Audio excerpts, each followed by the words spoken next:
இஸ்லாமிய சில கேள்வி பதில்கள் பாகம் 9. கஹுஃப் வாசிகள் அதாவது குகை வாசிகள் இருந்த நாடு எது?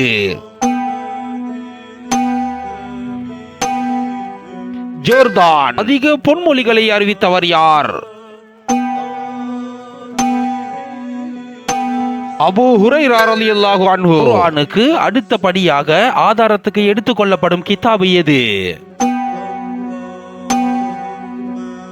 ஸஹீஹுல் புகாரி. சூரத்துத் தௌபாவுக்கு இன்னும் ஒரு பெயர் உண்டு, அது என்ன பெயர்? சூரத்துல் பராஆ. பாங்கு என்ற வார்த்தை எந்த மொழியைச் சேர்ந்தது? பாரசீக மொழியைச் சேர்ந்தது. அர்த்தம் சப்தம்.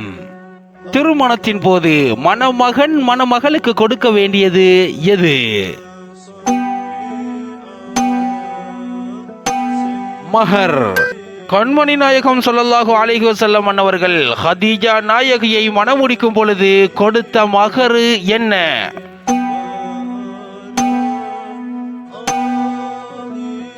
இருபது மாடுகள்.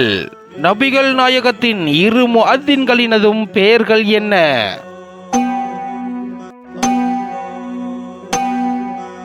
அப்துல்லாஹ் இப்னு உம்மி மக்தூம் ரலியல்லாஹு அன்ஹு மற்றும் பிலால் ரலியல்லாஹு அன்ஹு.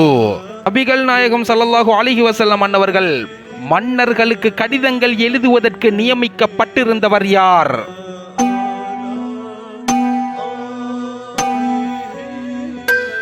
ஸைத் இப்னு சாபித் ரலியல்லாஹு அன்ஹு. வாங்கல் எழுதுவதற்கு நியமிக்கப்பட்டிருந்தவர் யார்?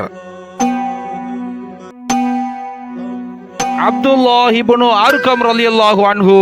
ஹுதைபியா உடன்படிக்கையின் போது நாயகத்தின் தூதுவராக செயல்பட்டவர் யார்? உஸ்மான் ரலியல்லாஹு அன்ஹு. அத்தியாயம் 80 வசனம் 2 இடம்பெறக்கூடிய அஅமா என்ற சொல் யாரை குறிக்கிறது?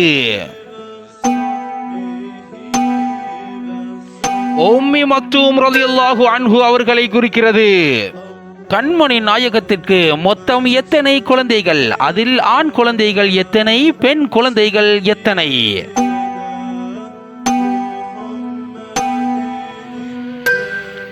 ஆண் குழந்தைகள் 3, காசிம், அப்துல்லாஹ், இப்ராஹிம். பெண் குழந்தைகள் 4, ஃபாத்திமா, ஸைனப், ருக்கையா, உம்மு குல்சூம்.